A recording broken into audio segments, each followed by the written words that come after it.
Hey folks. So yeah, I would have done this video live with my face like I usually do, but suffice it to say, I was messing with my dog and got a pretty bad black eye. It was accidental, but still, it's pretty fucking ugly. So anyway, I wanted to make a video about the ethics of economy and how morality can drive a perfectly good business model underground. Okay, so think for a second, my fellow American citizens. And I personally have dual citizenship, but I was raised in California most of my life, so take that for whatever. I love America, but I hate its culture. So yeah, think. Right about now, in these times we're living in, the economy of the country is pretty much shot to hell, particularly in California.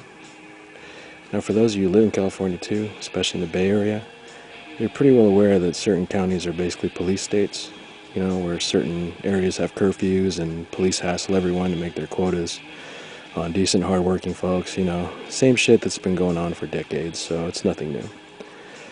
But a major difference these days is that way more people are unemployed, and social assistance, joke. So that being said, it seems to be the trend that you'll notice more police activity in areas that really don't need police presence. And I'm talking about regular middle-class neighborhoods. And the kind of police presence I'm talking about are these cops that basically get revenue from all the scofflaws that are designed basically not to enforce anything, but rather to gain revenue or fulfill a enforcement quota, whatever that fucking means. And there's a bunch of examples, but the main ones are like, finding people for having their front yards dirty, or if, you're renovating to add value to your house, some tattletale snitches on you for hiring illegals, shit like that.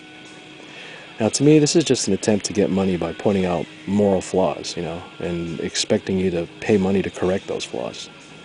It'd be easier just to tell the cop, hey, how much do you want? But they can't do that because these people they work for need a piece of that money too. So you go through this whole bureaucratic shit with time wasted and your wallet lighter, and nothing positive comes out of that, except that pig cop pats himself on the shoulder, pays his superiors, and keeps his job for the next month. And this happens every day, whether, it be the scofflaws or some new tax. The average citizen gets jacked for money and feels that they've done something immoral that they have to pay for. And that's the irony of this bullshit, okay? Now, I work a full-time job, too. I get ass-raped on taxes like everyone else, and do my best to pay my house note and pursue my happiness, at least in their eyes. But I supplement my income, too, below the radar, hail Satan. And you know what's fucking funny? The fucking shit I make in one day, below the radar, takes me a month at my regular square butt job. And I work 5 days a week. What the fuck? You feel me on that? What the fuck motivates a person to be a moral, upstanding citizen, just to get jacked like a sheep for its wool? Fuck that. That's not an upstanding citizen. That's a chump. And the shit I do below the radar, it doesn't hurt anyone. If anything, it helps them.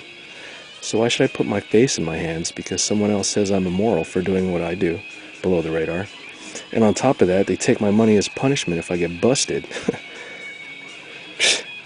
I don't know about anyone else, but that's the reason I'm beginning to be more and more openly Satanist. Because my nature doesn't allow me to swallow that shit. Ponder that, though, sometime, as you go through your life, with this idea in your head that being moral to an amoral society is a good thing. And ask yourself, if you're truly pursuing happiness, or are you just fooling yourself into thinking that you're doing the right thing by being a pot and calling the kettle black? Fuck that. For me, it's about blood and family, darkness and death, absolute depravity. Fuck the world.